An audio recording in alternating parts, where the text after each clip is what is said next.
So the main conclusion from the first chapter is that single uh, multi-particle effects and relativistic kinematics are of the same size. So that means you can't build a single particle theory if you want to take into account both quantum mechanics and special relativity. In this chapter, we're going to try to build a single particle theory anyway. So we're going to try to take into account kinematical corrections, but not multi-particle corrections. And of course, we should expect that we're doing something wrong. And hopefully we'll be able to see that our theory is not very sensible. And by seeing why it's not sensible, that's going to teach us something about the correct way to formulate the theory. Okay, so the first thing I want to do to set up my single particle theory, I want to set up a single particle Hilbert space. One way to tell you what that Hilbert space is that I can give a basis for that Hilbert space. And the basis that I'm going to choose is going to be the eigenstate of the momentum operator. So let me introduce the momentum operator. Here it is. It's P vector. And what I mean by this is it's not a single operator. It's actually three operators.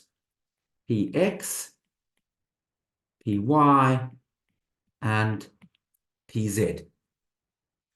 These different operators commute with each other.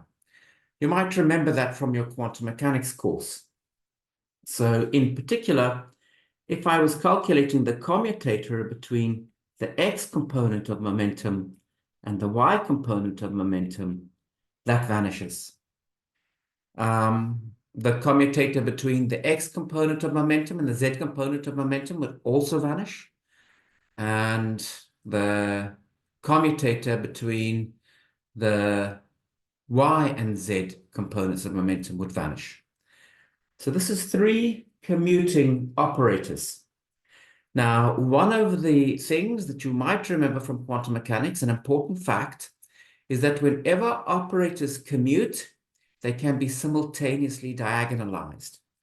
So what that means is we can find an eigenstate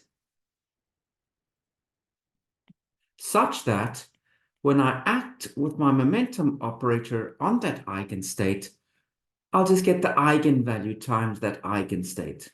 Okay, so let's unpack this a little bit. This is not a single equation, it's actually three equations. So I've got the equation that tells me operator Px acting on P would be just the x component of the momentum, the some number acting on P. So in this equation, you can see the notation that I'm using. I'm using a capital letter Px to denote the x component of momentum, which is an operator. I'm using little px to denote the eigenvalue of this state.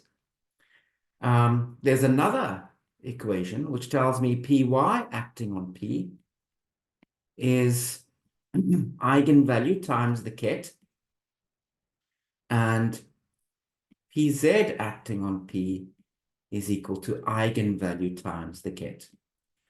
So this ket is a simultaneous eigenvector of all three components of the momentum, and p vector itself is a vector of these three eigenvalues. So I'm using the eigenvalue to label the ket vector. I'm using little letters for eigenvalues. I'm using capital letters for the operators. Now, what you can see, let's just stress a few things. This equation over here is a single vector equation, which means it's actually three equations, okay?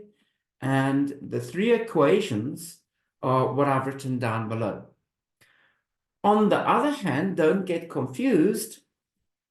P is a single vector, okay? But this single vector is labeled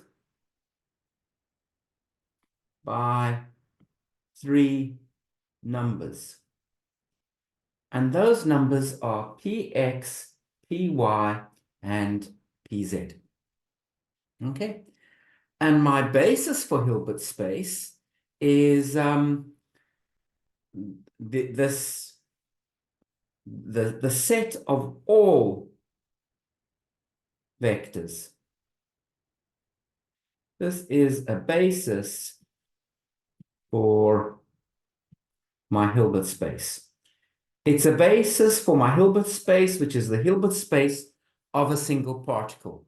So any other vector that I have inside that Hilbert space can be expressed as a linear combination of these basis vectors. Something else that I will want, I'm going to make use of what is the position, what is the momentum eigenstate after I have projected into position space. I'm just going to state what the answer is. If you're not familiar with this, if it's not at the tip of your fingers, you need to review this. This is certainly something that you will have done in quantum mechanics. So the projection of the momentum eigenket onto position space is given by e to the I p dot x, so the usual plane wave form, and then there's a non-trivial normalization factor, which is 2 pi to the 3 over 2. Okay. So now I've set up my space. What I've done so far, there's been no dynamics at all. I just told you what my space is. I might now like to do dynamics.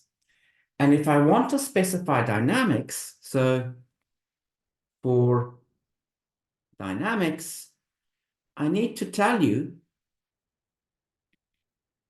what the Hamiltonian is. So what is the Hamiltonian? Now, you know that the Hamiltonian is the operator in quantum mechanics that gives us the energy. Well, special relativity tells us what the energy of a free particle is. So I should say we're studying a single particle, and I'm going to look at the free particle, which is the simplest possible situation. So for the energy of a free particle, we know that E squared is equal to P dot P C squared plus M squared C to the 4. This is one of Einstein's most famous equations. We are going to work in units. It's a choice of units where we put C is equal to 1 is equal to H bar.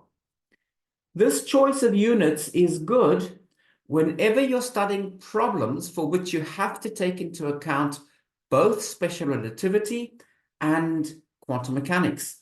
So it's a very natural choice of units for quantum field theory. In these units, we have got E squared is P dot P plus M squared. Good. Actually, I should make a comment. I have already been using the fact that H bar is equal to 1 to write down this formula over here. So when I wrote down this formula for the projection of the plane wave into the position eigenkets, I had already used the fact that H bar is 1. If H bar was not 1, I would have had something like e to the I p dot x divided by H bar. Remember, the thing in the exponent has to be dimensionless, and you can check that p dot x has the units of action, and H bar also has the units of action. There would also have been some H bar dependence coming in the normalization sitting at the bottom there. Okay, so if you don't know what H bars would be sitting in the normalization, might be good for you to review that. Okay, very good. Let me just remove this. Okay, great. So now for my Hamiltonian, what I'm going to do, let me go back to black. For my Hamiltonian, I'm going to take my Hamiltonian to be equal to P dot P as operators plus M squared and a square root. Okay, so this specifies my theory. I've told you what space I'm working in. I'm working in a single particle Hilbert space. The eigenbasis is given by the eigenkets of the momentum operator, and I've just told you the dynamics. I am working with this Hamiltonian over here, which certainly looks like a Lorentz invariant choice for what the energy should be. Given this theory now, let's try to ask ourselves, are there any interesting questions that we could try to calculate the answers to? And do we see anywhere where this theory starts to break down?